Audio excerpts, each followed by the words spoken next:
Welcome. We're just waiting for a few more people to join us.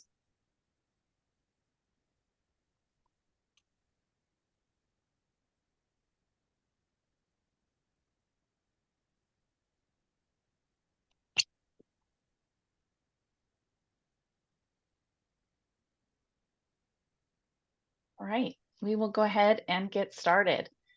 Welcome to the Barrios Book and Translation Roundtable presented by the National Book Critics Circle. I'm Heather Scott Partington, President of the National Book Critics Circle and your host for this evening. I'd like to go over just a few housekeeping details before I introduce our moderator. If you want to enable closed captioning and view a live transcript, click Show Captions down at the bottom of your screen. You can also click View Full Transcript to view the transcript in the side panel of the meeting. We also are pleased to welcome Tamina Schwenke joining us and offering ASL interpretation. We'll have time tonight for questions and answers from our panelists. If you have a question, we ask that you use the Ask a Question box at the bottom of your screen at any time so we can bring it into the conversation during the Q&A. Ask as many questions as you would like. I'll be monitoring questions and I'll post relevant links as our panelists engage in discussion. Before we begin, just a few announcements. The National Book Critics Circle will see you at AWP in Kansas City. Come see us at table 1624 at the book fair and join us Friday, February 9th at 3:20 p.m. for Where is Criticism Headed? Featuring Camille T. Dungy, Margot Jefferson, and Walton Miumba, moderated by NBCC board member and criticism chair, J. Howard Rozier. The NBCC Awards will also be in person, March 21st in New York City. Look for more information to come. And now, on with the show. Our moderator tonight is Mandana Chaffa, who is the Vice President of the Barrios Book and Translation Prize, as well as serving as the President of the Board of the Flowchart Foundation. She is also founder and editor-in-chief of Nowruz Journal, a periodical of Persian arts and letters, and an editor-at-large at Chicago Review of Books. Born in Tehran, Iran, she lives in New York. Welcome, Mandana. Thank you so much, Heather. Thank you, everyone, for being here. Hello, privet, cześć, mahraban, bonsoir, and hola. And I promise not to make this introduction excessively long because you and I would surely rather listen to these five incredible individuals and translators. I say this a lot, but it is a great honor to be on the board of the National Book Critics Circle, and this year to run the Gregg Barrios Book and Translation Prize. As many of you know, I'm an immigrant, and English is my second language. So translation is part and parcel of my existence and worldview, but even in the same language, aren't we always ever seeking to be heard and understood?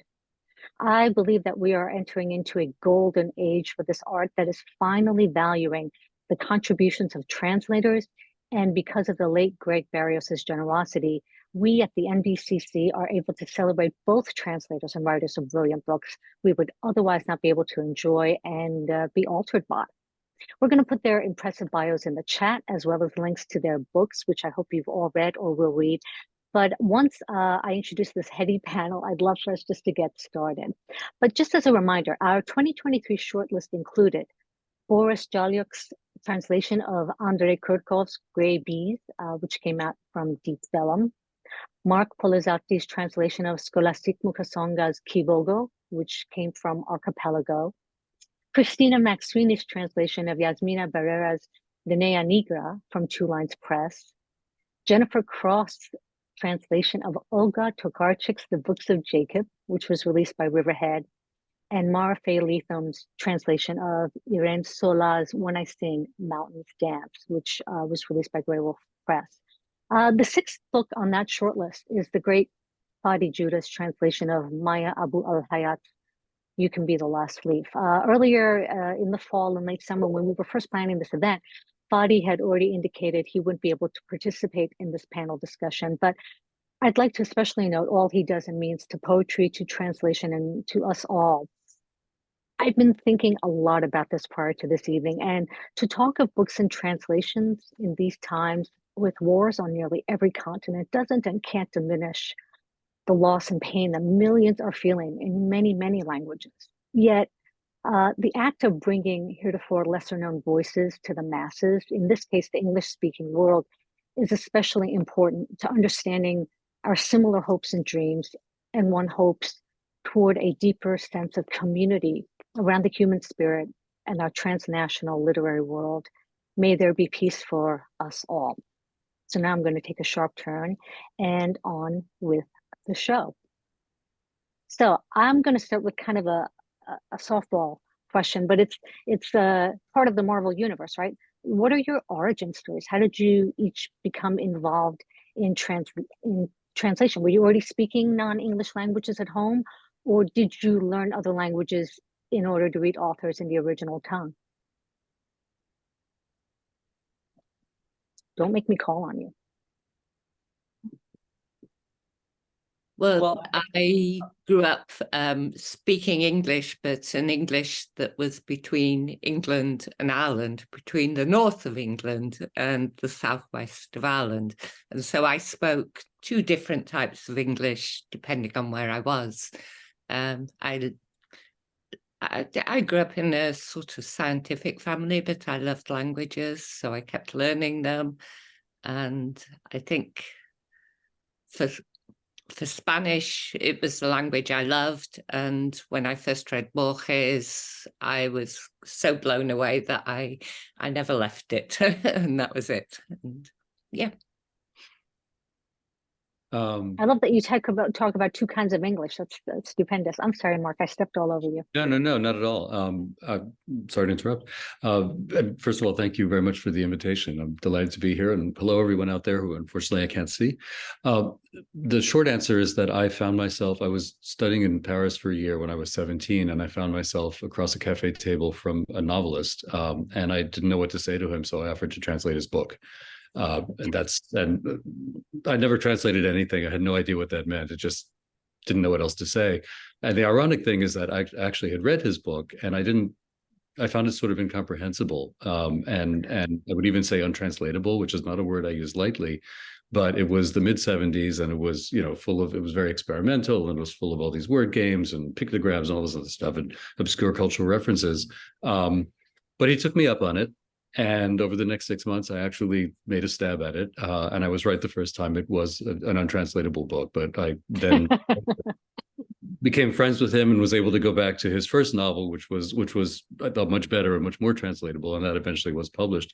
So basically, I owe my entire career to social awkwardness. Don't we all, actually? Don't we all? Probably, yeah. I grew up in Brooklyn, so when I went to public school, so when I got the chance to study only either French or Spanish, I thought, why would anyone study French? Because all the conversations that I couldn't understand the good parts, they would switch into Spanish when it got to the good parts. And so that was how I started, and I started to learn Catalan because I was an illegal immigrant and had a lot of time on my hands, and just an interest. So and Catalan, they make it easy for you to learn Catalan because it's a minoritized language, and something that as a culture, Catalonia is very proud of. So it was easy to start, and I never stopped. And aren't we glad you didn't stop?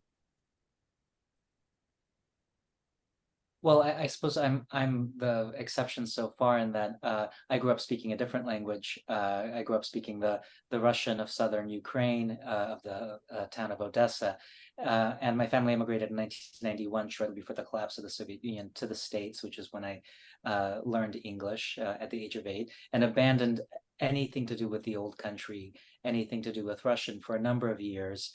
Was really quite ashamed of it. until at around 13 or 14, I realized that having another language might actually benefit me in some way, and wanted to recapture my limited mastery of Russian and build on it. So I asked my mother for advice. She said you should read poems, because then you'll know where the stress falls in each word, because Russian has dynamic stress, and most of the poetry written in the language was metrical. And she was right.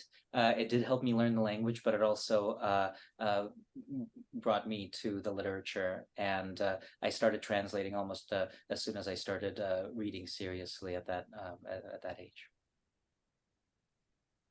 Okay, Jennifer. And although Boris and I are basically the same person in most respects, we're the exact opposite in terms of language and place. So I grew up monolingual in Oklahoma. Boris hates to travel now because he had too much travel as a young person, and I had too little travel as a young person, and I always desperately wanted to see the world. So I learned Russian first. I taught myself initially, and I was always a reader and a writer of adventure stories featuring an intrepid butterfly named Sparkle when I was a child. And then I started, Take Note Publishers. Yeah. I was going to say The Adventures of Sparkle, Sparkle the butterfly. and all of you can translate it into different languages. I see. Yeah, exactly. So anyway, I started with Russian, and then I quickly moved into Polish, and translation followed from creative writing. From creative writing. For those of you who've translated certain authors repeatedly, how is that process different than a new book? I can imagine that both ways are very exciting or interesting, right? When you're doing one, you'd like to do the other. An author that's new to you kind of revs your juices up in a different way than an author you know, but an author you know, there might be an actual shorthand and a kind of a delight to meet up again. What is that relationship for those of you who've done that? And I guess related to that to some extent is the difference between translating a living author versus a non-living author. Well, I've been fortunate to have a number of authors who I've translated multiple times, and I love it. Assuming I like their work to begin with, because you really become much more comfortable with the style. You really begin to incorporate it and get under the skin of the text and get under the skin of the book. So there are things that I can anticipate, that might have thrown me a little bit the first time around, and then became a little more familiar the second, third, fourth. An example for me is Patrick Modiano, who I think I've just finished the 12th book of his that I've translated. And it just feels very comfortable to me. It's really like just, writing myself. Another author who I've done a number of books of is Jean Echenoz, and he's also become a friend of mine. I've known him since the 1980s. And, there are times when we would just finish each other's sentences when we were together. So that sort of wonderful sense of complicity and familiarity with the language is something I really enjoy. It's always a little nerve-wracking for me when I start working on an author for the first time, because you don't really know. You want to do the book justice, you want to do the best you possibly can, but there's that level of unfamiliarity that I find a little bit harrowing, and that dissipates when I've been able to work on somebody for several times. As far as working on living and dead authors, it really depends on the author. It's wonderful having that relationship with certain authors. Others, I would just assume they were dead.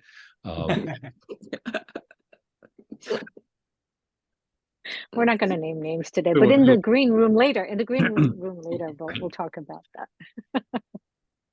Yeah, I think I'd agree with Mark, but I think you do build up a relationship with an author.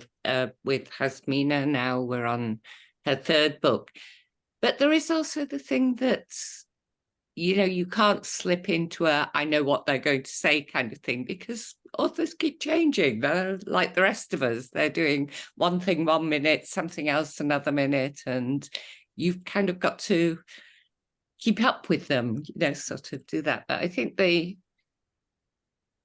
one thing I love about translation is the friendships I've made with authors, that talking about their work, talking about literature translation leads to a bigger conversation that leads to friendship in the end, I think, and it's a very beautiful thing somehow. I'm What about often you, Mara? I'm often struck by how different translating is from reading. At least for me, I can read a book and feel I understood it. Then when I sit down to translate it, I have every word is a question, and when I first started out, I always really wanted to work with an author more than once because it wasn't something that I was able to do for a long time. Just, I guess, because of the nature of the publishing world, which has changed a lot since I started, especially in terms of translation. But I used to think it was cheating to talk to the author and ask them questions. Wow. It took me a long time to start having those relationships with authors, and as Christina says, it's now a very special part of the process. I'm working on trying to approximate that that process of getting to know an author with a dead author by reading a lot of his correspondence and memoirs of people in the era. And so that's been very interesting, because you get to a certain point where something kind of clicks, and you might be asking them questions, but their answers aren't exactly, they might say, oh, I don't know, that's something my grandmother used to say. And then you're like, okay. Or, that's something they say in my village, or, or that's sometimes they don't have an answer. They say that that's just how it kind of came out. I don't know if you guys get that, but sometimes I do. And that's also information, negative results are still results, but there's something in the process where you're reading between the lines somehow in this exchanges that it's very special, as Christina says. If I may, and I definitely want to hear what Jenny and Boris have to say about this, but I always assume that if it is a living author, you are actually having conversations with them. And what you're suggesting is that may not be the case. It may be a publisher in the middle saying, translate this, and you don't have that kind of relationship at the outset. And I would think that would be really hard to do, because wouldn't you want to talk to the actual author? Although maybe the author might be a little too in the way of the work that you have to do. Jenny, of course, obviously you've worked with Olga Tokarczuk several times already, including the beautiful Books of Jacob, which is behind me. All of your books are behind me, as you can probably imagine. Yeah, and I have now several things to respond to. I mean, I was thinking as Mark started us off, like, it also depends on the kind of writer you're translating, because Olga is someone whose style remains somewhat consistent, but she switches genre from book to book. So she'll write like an experimental book like Flights, and then Drive Your Plow is crime fiction essentially. And then Books of Jacob, of course, is historical fiction. Then after that, there was a book of essays, whereas like Modiano famously writes the same novel over and over, right, Mark? I mean, so he says, that's his joke. Yeah, I mean, there are definite similarities, and there's certainly a territory that he maps. But a lot of other authors, I mean, for example, someone who I've translated 3 times is Eric Vuillard, who sort of does these books that are halfway between nonfiction and fiction, or sort of nonfiction with some liberties taken, and each of those has been very different. And yet, and I completely agree with Christina, authors do different things for different books, but there are certain tics that I've noticed, if you want to call them that, certain ways that they use language, certain, sometimes they'll use a word in a way that's non-standard. And if I were to actually just look it up in the dictionary, it's like, is that really what this person's trying to say? And that's where it's very handy to be able to speak to the author, or to, to query them, because they can say, well, actually it means this, or it means that, or even after a while of working on their books, I've come to realize that that particular word, which recurs from book to book to book, really means that for this particular author, and I have to sort of translate it in a slightly non-standard. It becomes a kind of quilting point, actually. Yeah, exactly. Yeah, it's just like one of those little ticks that this particular author does, and now I've got it. I know where you're coming from. I've got you.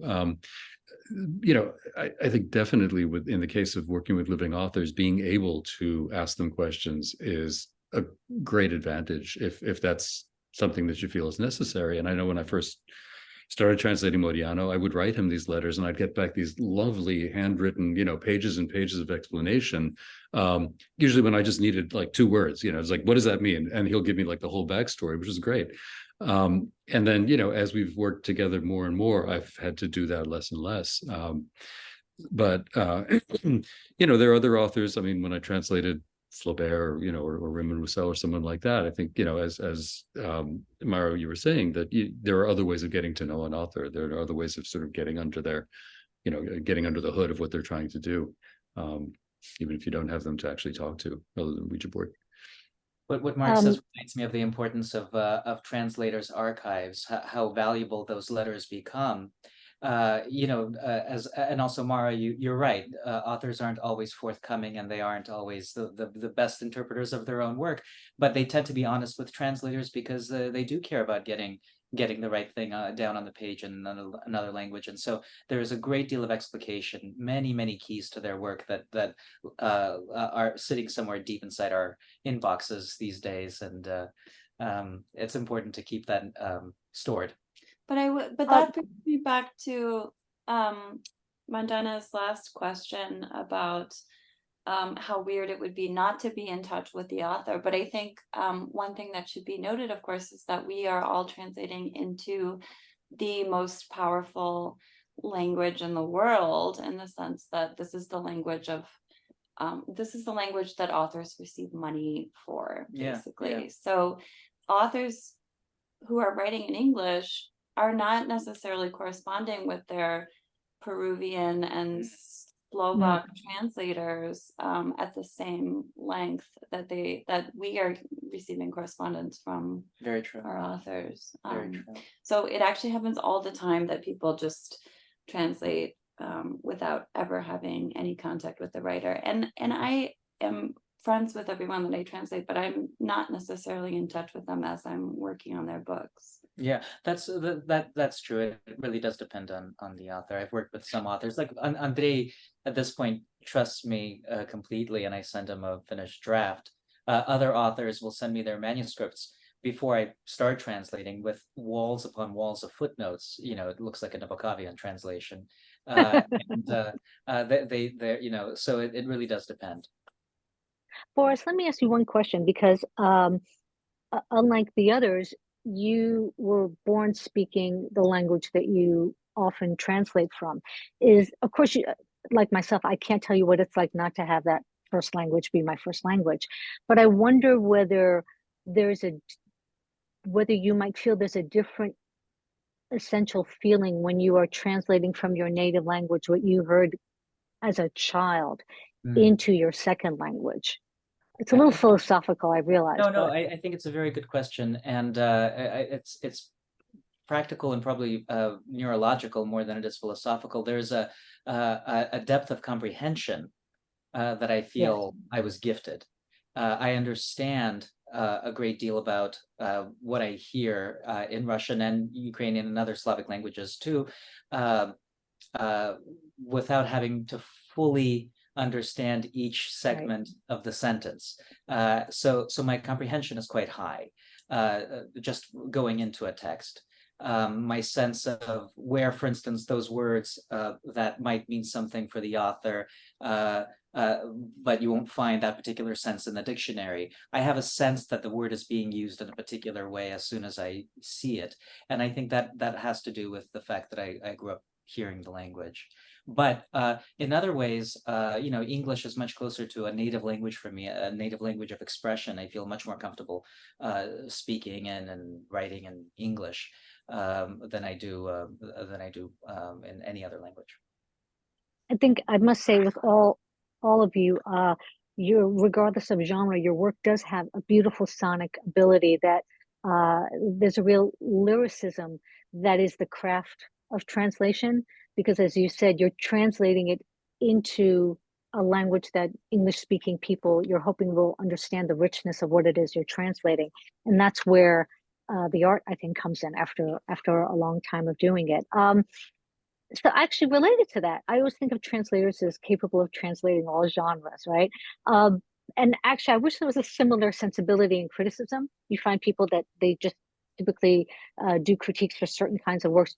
How do you feel about that for your own work? I mean, I can see who you have translated, and it's remarkable. Are there other genres you'd like to try? And I mean, I'll throw, one of my passions out there, which is poetry. Is poetry something that you think you would like to do more translation of, or plays for that matter, or any of those sorts of things that one doesn't think about when it's fiction or nonfiction?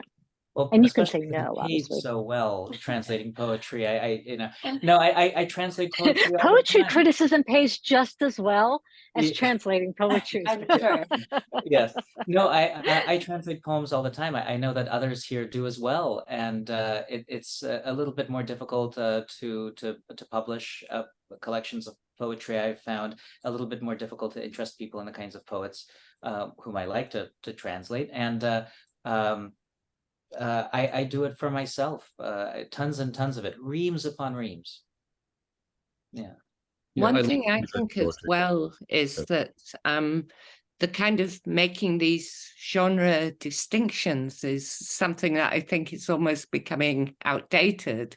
I mean, because the authors I work with, they're moving through different registers, different genres. They have no respect, is all I can say for this kind of thing. And I'm sure, booksellers don't know where to put their work on the shelves because, they don't quite fit in. And I think that's a growing trend. And I think would be good for us to forget about genre and just translate and read and do it that way.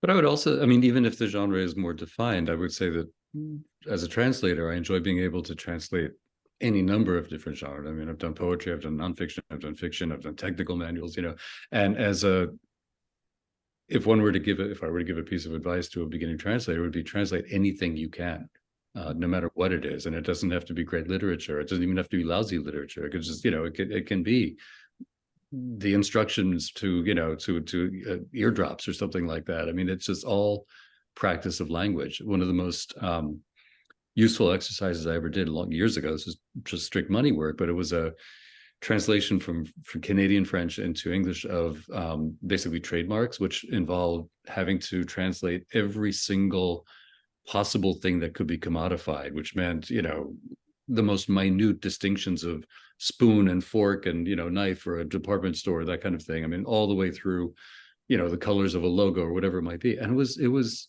absolutely fascinating. I mean, it was one of the best trainings I ever had. Yeah, what a great toolkit you're bringing to your next literary translation after working on something like that. Well, it was funny because as I was doing that, I was also working on a novel by this person I mentioned, Jean Echenoz, who's somebody who does, he's almost Flaubertian in his research. And, I remember visiting him when he was writing this particular book, and he had a stack of books next to his table of everything from, Indonesia rubber plantation manuals to, insect things. I mean, everything that he just needed for that. And the precision of it is very much part and parcel of what he does. And so working on this extremely precise database and then working on his novel didn't really feel like that much of a shift. And I also say that I've read some instruction manuals for eardrops that could use a new translation. Yeah. Hopefully not the one I translate. The industrial manuals might actually pay better than this. Mara, I wanted to touch base with you a little bit about what you said earlier in terms of you have this big project coming or you're in the midst of where you're getting a lot of different pieces of information about this one person's life that you're translating. They're not all by that particular person. So you're in essence reading a lot of different people's styles to be able to translate it. Is that fair? And what is that experience? Is it kind of an inhabitment? I mean, not to bring the Ouija board out again, but I kind of think what you guys do is a little bit mystical because you're to some extent, you inhabit whatever it is that you're working on, or it inhabits you. Well, it's very interesting because after I'd been several years into this project, I realized that this author that I'm working with, one of the things that's interesting about him is his biography spans most of the 20th century, which in Catalonia was a very interesting, it was an interesting century, period. And he lived through so many different periods. I've been living in Catalonia for almost 20 years now. So I have a sort of a different perspective on some of those things. I mean, I don't know. I hope to never be translating the instructions to eardrops ever again. I've given birth in Catalan. I think I've paid my dues. But I realized there were parts of the 20th century that I understood on a deep level, what it was to be a Catalan writer in those times, like, the late 70s, I felt I understood that. And I realized that there were time periods that I really didn't understand in a deep kind of embodied way to get spiritual about it.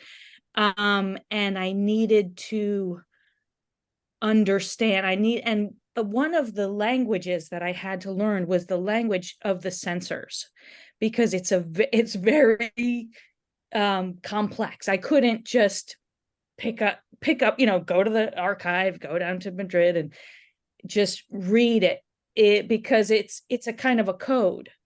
Right. And the writers were writing in response to that code. So, they didn't call it the Civil War. They didn't call themselves fascists. There were a lot of words you couldn't say. There was a lot of, formalism that I had to figure out. So that's just been a process. And you mentioned it, maybe not as directly, but there's also this sense, and I would say for Gray Beast as well, there's this sense of the political construct of the writer's life that comes into play with whatever it is you all are doing as well. Whomever you're translating has lived a life in a particular construct, in a particular way. This didn't occur to me until you all were talking. Have you ever dealt with translators translating your work into another language, and what's that process like? That's going to be a little weird, right? Well, I can answer that. And actually, I was thinking of this before when we were talking about being in touch with the author or not, because there have been a couple of cases where I've had books of mine translated into another language, and the translator was very communicative, and it was great. There was one in particular. Oddly enough, it was the book that I wrote on translation, which I figured was going to be untranslatable because so many examples are from English. And this fellow translated into Spanish and did a brilliant job. But there, of course, there was a lot of adaptation involved, and the two of us worked on it together. And he would send me possibilities, and I would make suggestions back, and I really felt like it was a beautiful collaborative process. But then there are others that something will just show up all of a sudden. I didn't even know it was going to be translated, and then this book just shows up on the doorstep, which is great.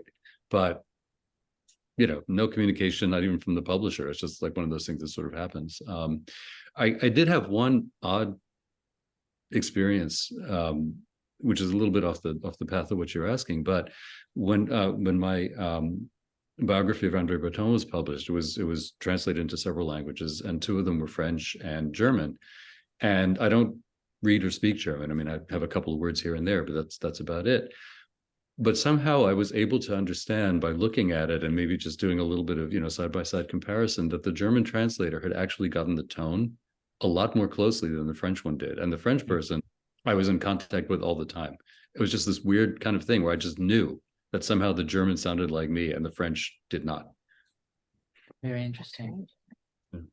I had a kind of weird experience though, because when I translated Valeria Luiselli's The Story of My Teeth, I wrote what was called the chronologic for that, which was totally made up by me in a really kind of quirky way of trying to tell the story of the main character and bring in the names of all the other people involved. And that got translated into different languages.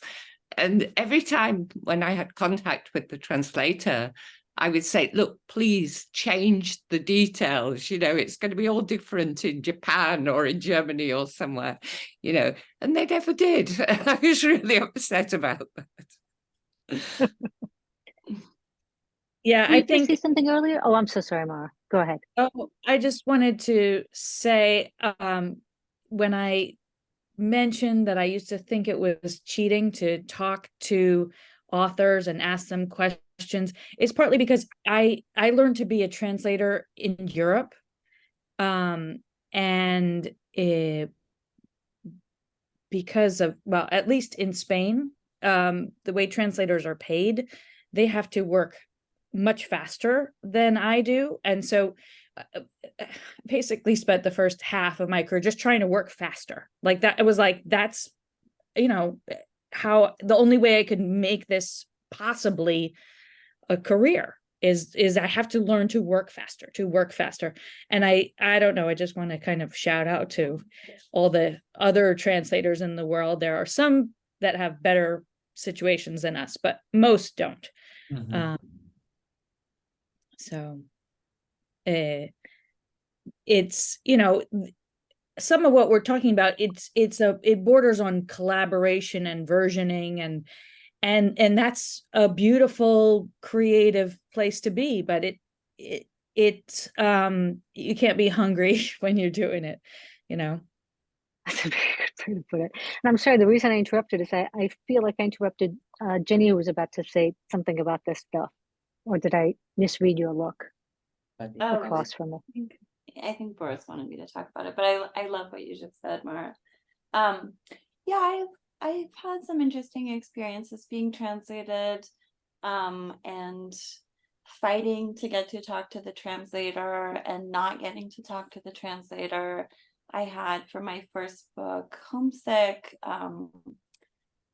a thing that I've never really been able to figure out how I feel about, where the Korean translator added a content warning to the start of the book. And I think that I find content warnings a very understandable feature of modern day life. But I wonder what that does to a book to put a warning about the climax of the plot right before the first page of the story. And then yeah, I guess now I wrote a book that is supposedly narrated by an Argentine translator of Polish who wrote the story in Polish, and it's coming out in Spanish, and I'm supposed to have a conversation with a very responsible publisher. So this is the opposite, about who should translate it into Spanish, whether it should be an Argentine translator, because of course that would be very different from, as many of the people on this panel know,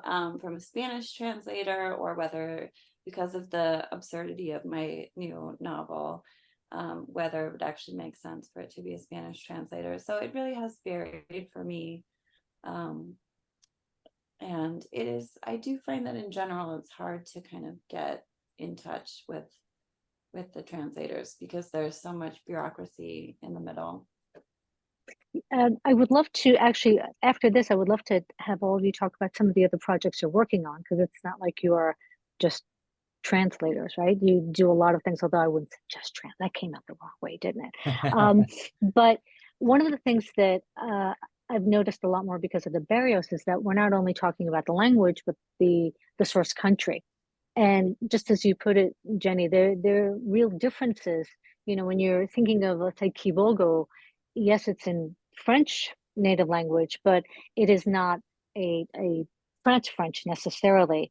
And I think that that's been one of the most rewarding things of understanding how much goes into doing translations when you're looking at not just language to language, but also the source country and the nuances of of that source country. And you all make it look very easy, at least with the books that we've read. But I would like to say, before we go to a few questions, we're getting some really cool questions in the chat. What other works are you doing? I know what Jenny's doing because I have it behind me too, because I'm reading it. So maybe you can start, Jenny, and talk about the book coming out in February, right? Yeah, In English. yeah, that one's coming out in English. Yeah, and I should say that I wrote my first book in Spanish first, but this time I don't think I'm ever going to write a book in 2 languages again. It's way too much work. And this is this kind of intricate game. You don't want to be Sam Beckett and write both the French and the, yes, that's the book. Let alone the children's book you two have done, but that's a whole nother story. Yeah. I don't have it at hand. I'm a very poor promoter. Marketer? But, yeah, we'll put that. Look it up. We'll put It's that called, elsewhere. yeah, Who Will Make the Snow? Very charming book translated from Ukrainian. Our first collaboration on a book. On a book. Yeah. Yeah. On children we've done. Yeah. Children's literature is actually, it turns out, much more difficult than actual children. Yes. That's right. How about the rest of you? What other things are passion projects or that you're working on? Because you're very multi-talented, all of you. Christina, is there anything you want to talk about that you're working on currently? Well, I've got another book with a novel this time with Hasmina coming out in November, which Cross Stitch it's called, which has been a really lovely thing to do. I mean, it's her first novel, and also it has a lot, there's a kind of theme running through to do with embroidery, which has also been a bit of a passion for me throughout my life. So that's been really lovely. And I was very lucky to be offered the translation of another young Mexican writer, Cleo Mendoza, and we've got her novel, which is just stunningly full of desert imagery and shifting shapes and all sorts of things. So that's been a really lovely thing to work on as well. And with Veronica Gerber-Bisecki, we've been doing a few kind of crossover genre projects between art and literature and just about anything you can think of, which has been great. And I must say, and of course, Boris is too modest to say it, he's also a beautiful poet. So that's something that he's always working on, whether or And not. not only am I attractive, but my poetry is very good as well. Absolutely. Thank you. Mara, other than the fact that it's close to 1 a.m. now. And so I don't know if you all know this, but Christina and Mara are here in the middle of the night, which is commitment. We're both drinking. This is really commitment. Commitment. I owe both of them some sort of meal at some point in the future for this, but definitely at a more reasonable hour of the evening. Well, you've told us a little bit about what you're working on. Is there anything else you'd like to talk about before we head to questions? Yeah, I've been writing a memoir of my early years, and that's been interesting. And so it's kind of unblocked some space within me to start a number of nonfiction projects, because I'm very into the research right now. So some of them have to do with the linguistic politics of Catalan language in the 20th century in different periods. Who were the censors, because of course they were Catalan poets turned Spanish poets.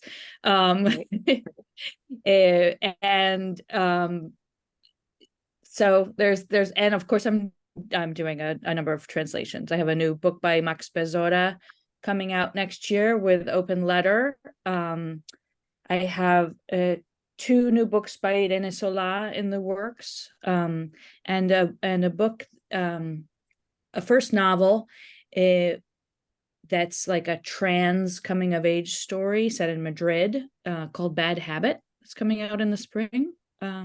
That's gotten a lot of attention here.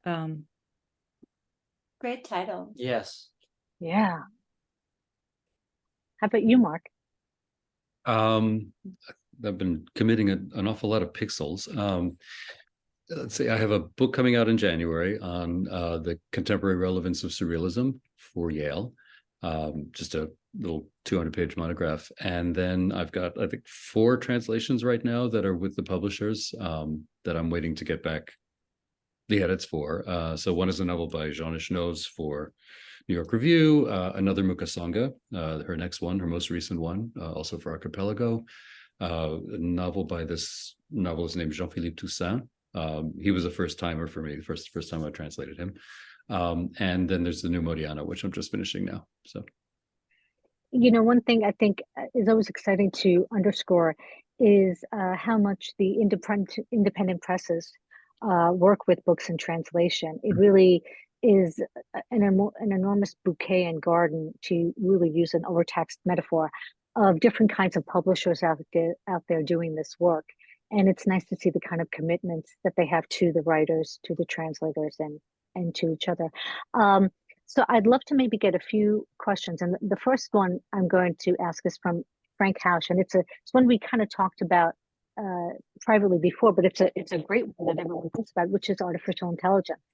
So artificial intelligence was really huge in the Writers Guild strike, as he points out. And well, I think I know the answer to this, but I'm going to ask it anyway. Do you use AI in any way, and how do you see AI affecting your work? Which is the kind of the bigger question. There are certainly some great the manifesto that came out with the PEN America translation group that I know Jenny was part of. This idea of empowering translators more to get what they deserve. But how about AI? Well, one thing I'll say is with that Atlantic article, if translators were putting in their works and they were coming up, so our work is being used to train AI. So I don't know what that means exactly, but it's I'm studying a class right now that's called Reading German, where I don't actually have to speak, but I'm just trying to decipher texts. And the teacher is often saying, oh, well, you won't find this word in the dictionary. And I, it's like, well, that's changed, because you can put in this monster word with the dative and, into Google, and you will get sort of in the way that you have to know the infinitive before. Yeah. So, I certainly can't imagine, translating before Google and going to the library to look up every single thing. I mean, so it's a slippery slope. I mean, it's not really artificial intelligence. I mean, it's a pastiche of human intelligence. Yes. That's a little bit different, though, because, I mean, essentially you're talking about an online dictionary or something that takes the place of an online dictionary. I mean, I use it all the time. I use Reverso, I use Collins. I mean, I use all kinds of things online, only because it means I don't have to walk, into the next room and drag my dictionary off the shelf. But and the resources are richer, because you can certainly look things up online that might not be, standard, whatever. But I think that's a little bit different from using AI to help translate. I mean, I the only time I've used it recently is this is something for work. I had to do a contract, a 9-page, really boring, dense, single-page contract, and I really did not feel like spending an entire day translating this thing from scratch. So I ran it through Google Translate and then cleaned it up, and it was fine. But I wouldn't use it for literary work. Not because I think, AI can't do it. I mean, the old saw about it'll never equal humans. I mean, at some point it might, but it's just a lot less fun. I just enjoy the translating process too much to turn it over to, my laptop. Well, my feeling about AI is that we may not. It obviously is going to pass the Turing test easy. I mean, it looks very much, as you say, like it's a pastiche of human intelligence that can pass for human. But the whole point of creative work, whatever it is having fun, and AI will never have fun, as I understand it, doing what it's doing. It's not going to enjoy the work.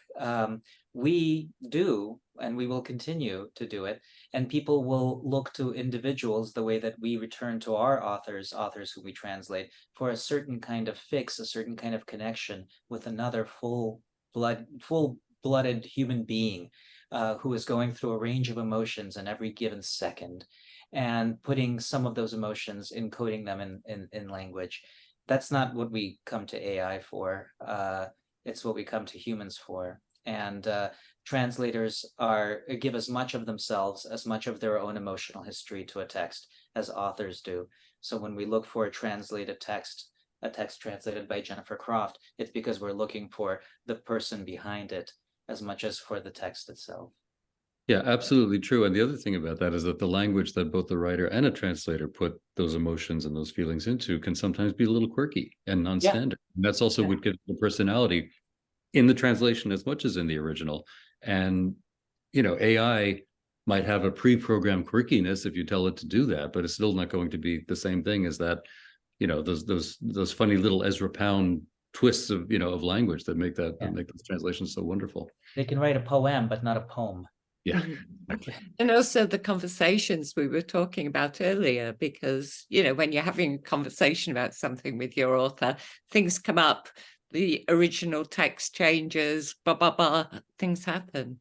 But one thing I do wonder about AI is, because I looked it up and I've got a number of books that I've translated, have been used. But who chooses what gets used and what doesn't get used? And isn't it going to be the same as all these algorithms, which are, you know, inherently biased because of the people who are creating the algorithm, that you're going to end up with some kind of inherently biased AI producing, you know, standardized books with all the usual sort of, you know, racisms, gender, all sorts of problems in them. And ultimately, I think part of what you're all saying is who's going to want to read it? You know, no, anything can be done, right? But who's going to necessarily want to read these books? And I think that's where the bigger question comes into play. I don't know that I would want to. I'm sure there will be people in the same way that there are people who like to read pastiches of you know, 50 Shades of Grey or what have you. People like to read pastiches of Arthur Conan Doyle. There are people who just want the style repeated over and over again ad infinitum, and they don't really want Conan Doyle. They want whatever, you know, trappings of Sherlock Holmes they find in the imitations.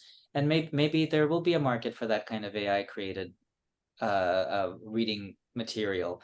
But we will never lose, you know, the place of Conan Doyle. We will never lose the authors and their work. We'll just have all of this stuff on the periphery. You're falling into my guilty pleasure of episodic TV for us, but I'm not going to say anything about it.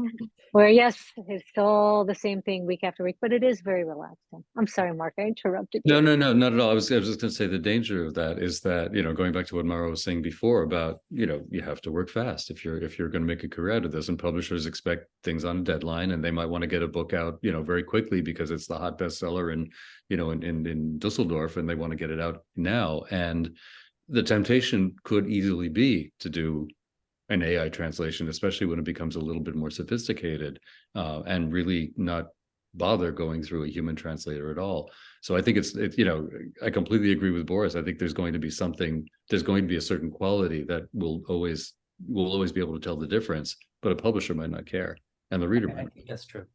Yeah. Luckily, I think the publishers you all have will care. I don't. Do you know what I mean? That's yeah. I mean, but you're right with other types of, and I also wonder what AI will do for other books in other languages. That's a bigger question. That's certainly beyond the scope of what. If we could solve that right now, we'd all be done. Just wanted to read a comment from Maria Barrera Agarwal, who's actually on our first Barrios Prize committee, and in terms of the long list. And she wants to say greetings and thank you for a wonderful panel. More than a question, a comment, and I agree with her wholeheartedly. Thank you for taking the risk of translating. It is indeed underappreciated, but it matters so much. It is a privilege to have read your work, and I think we'd all agree with that. Sonali asked a very tongue-in-cheek question, but I am going to ask it. I'm very curious how you will answer this. What happens when you are better writer than the author you're translating? Do you find yourself struggling between wanting to rewrite and staying true to the author's voice and style? And I think Mark actually touched a little bit on this earlier when he talked about, I'll put it maybe a little more nicely, untranslatable text. So I guess if I were going to revise that, have you ever said, you know what, to a publisher, I don't think I'm the one to translate this? That might be a nicer way of putting it. Oh, Definitely, but I've also worked on people who, frankly, are not that great as writers. Genre writers or whatever, who are very formulaic. There was one who, every page had its own little cliche, sort of thrown in there. I mean, you can almost set your watch by them. I think the temptation is, I think the trick is to try to find a balance between not trying to overcorrect and, and turn, that person into Samuel Beckett, but at the same time, not do something that you're going to be embarrassed by as a translator. I think it is possible to do to do a translation that might not be a masterpiece of prose, but at the same time has a certain elegance to it and a certain style to it, maybe a little bit more than in the original, but not getting so far out of range that it completely is untrue to the original, but at the same time is maybe an improvement. And we know that there are cases of writers who have actually said they preferred their particular book in a foreign language or in translation. It just sounded better to them. Kind of beautiful. I often think you get that, it sounds so much better in English or something, but it's just because it gives the author a chance to move away from a little distance. Work. I mean, they're like, as Yeah. translators, you spend months with the thing, you're correcting it and correcting it and correcting it. And you see it in another language and suddenly it's new. And it has a little more air and space. It has a little more air and space. Yeah. And it just occurred to me. I mean, I know how many languages you all speak. It's like a veritable United Nations here. Are there other languages you want to learn? Are you interested in learning more languages? We would like to improve our Ukrainian. Yeah, we're working on it. Yeah, and there are languages that intrigue me, and I would love to get some reading knowledge of those languages. I try to pick a few things up, but I haven't had the time, unfortunately, to do it consistently. But I really admire Mara for doing her German reading only course. Yeah, that sounds so cool. Finnish Duolingo. I know how to say my cat is a Viking and things like that. Yeah, useful stuff. It's a very Is your cat a Viking actually? Because that's very cool if your cat is a Viking. Well, it was Halloween yesterday. Unfortunately, my cat is not a Viking. I just know how to say that in Finnish. That's AI. I mean, when you're doing Duolingo, you feel it, because it's like, I don't know how to say I'd like a small beer, please, but I know how to say, my cat is a Viking. It's been, I wanted to go back to the previous question. One of the things that I often come up against, and I suppose this depends on the culture that you're translating from, the publishing culture that you're translating from, but there is a point where I can put in a lot of editing. Sometimes it's fact checking. Sometimes it's just, did you mean to repeat this word 3 times in this paragraph? Is that a style thing? Because, and so when I'm working with authors, they can say, oh yeah, let's improve that, but there are very different cultures of editing. So that's a factor for me. But it's also that once you've been doing this for a long time, I mean, the publishing world loves young, good looking authors. And so you're going to reach a point where, you do have more writing experience than some of your authors, and doesn't necessarily mean you're better than them, but it's an interesting place to come to. I also really like that you're bringing the nuance of a certain kind of editorial work that is involved in translating, and I think that's one of the unsung abilities that they don't really talk about with translation, right? Because when I think until now with all the new manifestos, people were thinking it's just someone translating words, but it isn't. There's this feeling of nuance and editorial work that you're all doing, which makes it hard to be fast, right, Mara? I mean, that's one of the challenges, certainly. Well, and then there's also, of course, the editors that you're working with. I mean, there's nothing worse than getting a manuscript back with like very few corrections. You're like, oh no. No, and I need you to question this. Something. I need Mara, there is something much worse than that, which is the very opposite extreme. But, yeah, or when the author comes in and yes, makes exactly. their own Somewhere in edit. between is what we're aiming for. Yeah. Yeah.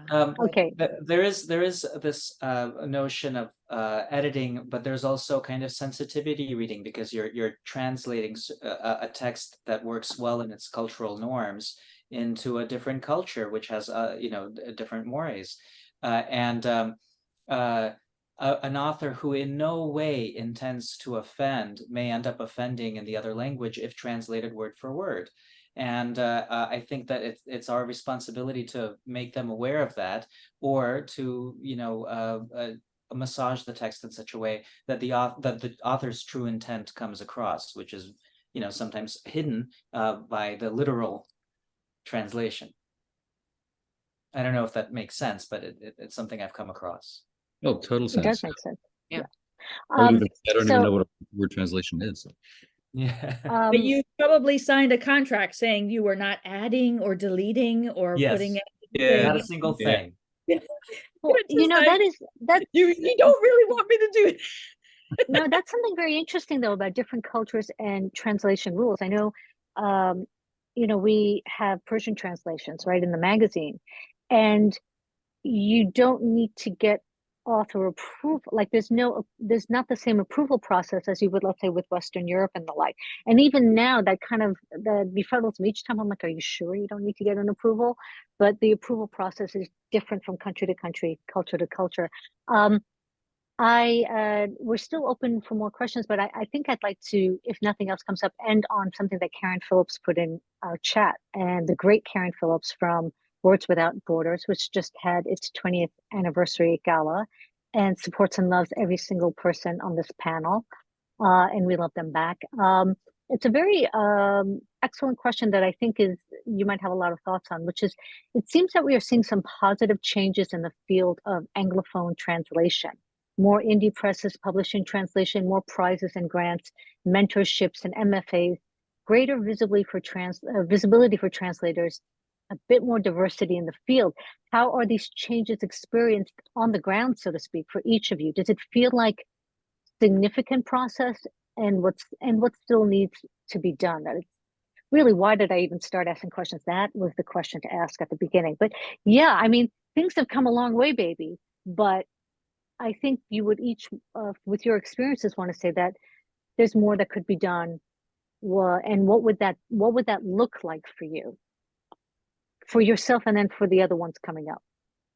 For me, I think one of the big changes that I've seen in terms of particularly, Latin American writing, but particularly in Mexico, is that there's been such an increase in writing by women being published. 15, 20 years ago, it was practically non-existent, and that's been an amazing change. And we're seeing such wonderful voices coming out of Latin America, female voices. If there's something I'd like to change, I would like to see a lot more Indigenous voices as well being represented. I mean, that's one of my projects, is to start learning Mexica or Nahuatl. I haven't decided which yet, but again, sort of, I think that needs to be worked at. I would like to see more of these languages taught at the university level. And earlier. Yeah. And earlier, I mean, again, learning to speak a language at a young age, not necessarily to want to translate, but to have the language opens up tremendous vistas, not only, I think, linguistically, but emotionally. I think it really opens up a lot here. Again, I'm getting kind of mystical and Ouija boardy here. Like not only Any this other? languages taught in universities, but more of an awareness in this country in general that knowing a foreign language or knowing foreign languages and cultures is important. I mean, that to me is the biggest obstacle, is that we just don't even add it And to. just the fact that, you know, and I do it myself, I call it a foreign language, but it's really just a non-English language. Mhm. Because, you know, in France, they don't consider French a foreign language. God forbid you should say that in France, that it's a foreign language. But they do foreign consider language. English a foreign language. Yes. Yes, of But course they do. the United States and most countries in the world now are, you know, they have, of course, an official or a set of official languages, but there's no language in the world that isn't spoken in any given place. We travel more than we've ever traveled. This is a time of great migrations, partly because of climate change, partly because of economic forces. You know, each city in which we find ourselves, if we find ourselves in a city, you can cross the street and hear a language other than English being spoken fluently. And it's good to be aware that, as you say, no language is truly foreign. It's all around us. And actually, Karen unfortunately had to leave, but she'll probably listen to this in replay. Places like Words Without Borders, so many of the magazines that are publishing criticism, because we have a lot of people who are in criticism here, publishing criticism of books in translation, only kind of brings all of that together. It brings more opportunity, not only for the translators, but for the original writers. One question that we've kind of answered, but I feel bad about not attributing directly, was from Christina Cordero. And she mentioned that some of you have professional pursuits in a lot of other areas, art, academia. I know you do, Mark, for the museum.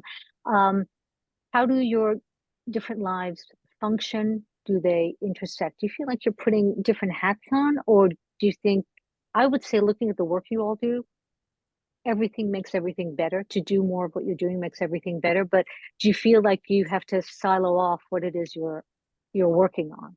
Or is it all intersecting?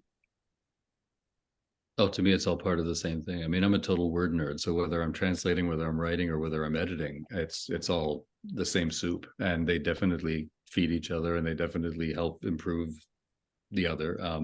And even, you know, now I probably edit less than I used to. I'm more an administrator because I'm a department head. But, you know, even that plays into the work that I do. I mean, it is an understanding of the mechanics of the world that, you know, I have to laugh sometimes when I'll read novelists who are trying to present a business situation, and it's so clear that they've never spent a minute in an office in their entire lives. Like, they have no idea how this actually works. And, you know, it's like you just want to have to tweak it and say, like, it just wouldn't happen that way, you know.